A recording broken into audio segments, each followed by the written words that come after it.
We reach to the page 591 about the pH and buffer solutions. You know that the biological system are very sensitive to change in pH, so it's very important to maintain the pH of the biological system within the appropriate range, and that is happens by a buffer solutions. The definition of the buffer solution is given here. It's important to know what is the definition of the buffer solution for the IB exam. A buffer solution is resistant to changes in pH on the addition of a small amounts of acid or alkali. It means if you have buffer solution, by adding a small amount of the acid or the base, the pH doesn't changes dramatically. On the other hand, if you don't have the buffer solution, by adding a small amount of the acid, the pH of the solution changes a lot. So that's why most of the biological system works under the buffer solutions.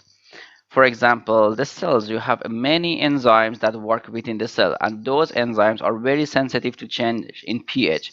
It means they can work only in the narrow range of the pH, so always the pH of that cell must remain within that range. The HLS student know what is the buffer solution. They had this topic before, so here I explain the buffer solution for the SL student. The HL student can skip this part. Okay, the buffer solution is actually weak acid solution and its conjugate base. So if you have these two solutions together, it means you have a buffer solution. As an example, a weak acid that we have is ethanoic acid, CH3COOH.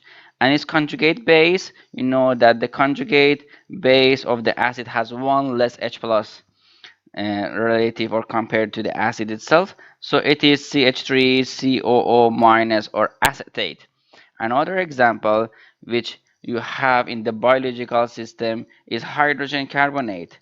Hydrogen carbonate is HCO3 minus. Its conjugate base is carbonate, CO2 minus, has one less H plus compared to the acid.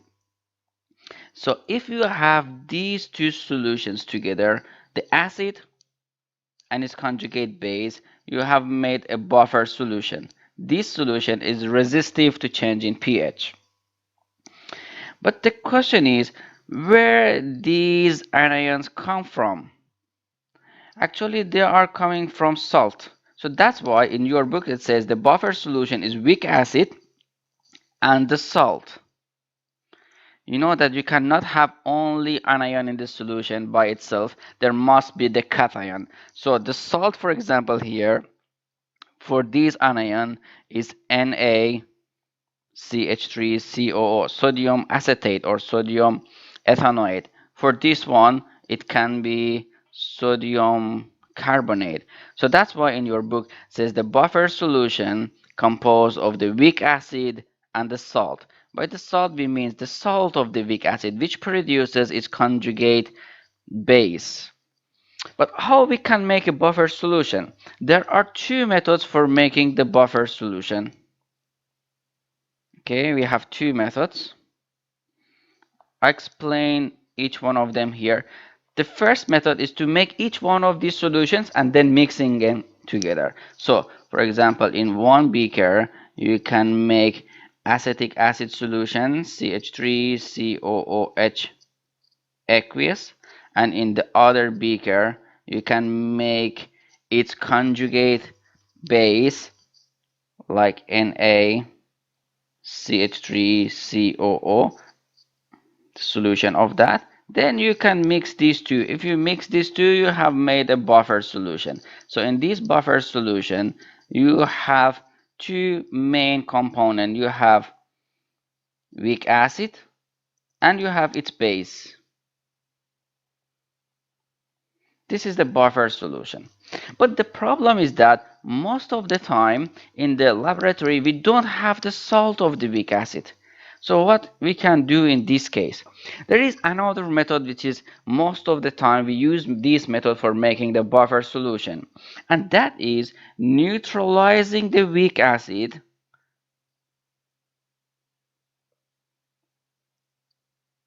by the base, but we should not neutralize all of the acid. Actually, we neutralize half of the weak acid by strong base. So if you have, for example, 4 mole of the acetic acid, you neutralize 2 mole of that by a strong base. You know that the reaction of the acid and the base produces the salt and water. And what is the salt? The cation of the salt comes from the base, anion of the salt comes from the acid. So the salt that you make here is sodium ethanoate. And because you have neutralized half of the acid, the amount of the salt which produces here is 2 mole. And at the same time, the concentration of the acid becomes 2 because you have neutralized half of that one. And nothing of the base remains because all of that reacts with the acid. Actually, it is the limiting reagent, so nothing remains from the base. So what you have in the final solution, you have this weak acid and you have its conjugate base. It means you have made a buffer solution.